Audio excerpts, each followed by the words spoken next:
इस वक्त मैं साउथ कश्मीर के बिजनेस हब कहे जाने वाले अवंतीपुरम में हूं, जहां पर पूरी तरीके से बिजनेस ठप हो गया है। यानी कि यूं कहें कि जो कश्मीर की लाइफ लाइन थी, जहां से चलती थी, वो पूरी तरह से ठप हो गया है। मैं आपको दिखाना चाहूंगा, ये झेलम नदी है, जहां से काफी दूर तक झेलम नदी है। यहां का पानी इस पूरे अवंतीपुरम में घुसा है और इस पूरे अवंतीपुरम यानी बिजनेस हब को उसने अपनी आगोश में ले लिया है।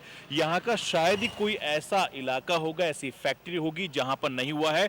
आप देख सकते हैं कि यहां पर बड़ी बड़ी कंपनी के यहां पर ऑफिसेज हैं। यहां पर जो काम करने की है, मैन्युफैक्चरिंग यहां पर होती है, उनका पूरा कारोबार पूरी तरह से बर्बाद हो गया है। और सबसे बड़ी बात यह कि जिस सड़क पर मैं खड़ा हूं अभी, जिस सड़क पर मैं खड़ा हूं, ये सड़क पूरी तरीके से डूब गई थी।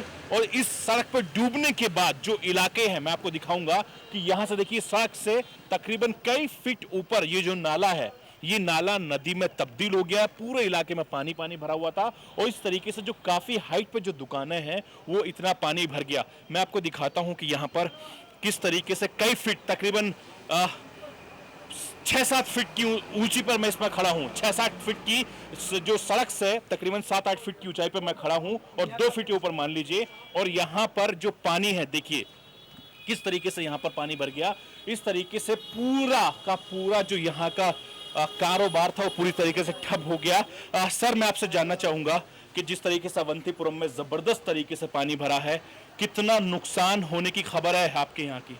देखिए, हम ऐसा बता देंगे, ये जो अवंतीपोरा एरिया है, ये एक्चुअली बिज़नेस हब है ज़िला पुलवामा का, बल्कि साउथ कश्मीर का बड़ा सबसे ज़्यादा बड़ा बिज़नेस हब है। नुकसान का तो यहाँ कुछ बता नहीं पाएंगे। मुझे लग रहा है कोई 500-600 करोड़ का होगा नुकसान, क्योंकि यहाँ पर ट्रांसपोर्टर है, जैसे ट्रैक्टर इंडस्ट्री है यहाँ की, बाकी भी बड़े हैं, ड्राई फ्रूट इंडस्ट्री है, बहुत से ऐसे चीज़ हैं कि अभी अंदाज़ा नहीं लगा पाएंगे, लेकिन नुकसानात बहुत हुए हैं, बहुत ज़्यादा, हद से ज़्यादा नुकसान हुआ है। आप जिस तरीके से, तकरीबन एक रिपोर्ट के मुताबिक 5,000 करोड़ से ज्यादा इस यहाँ पर नुकसान हुआ है।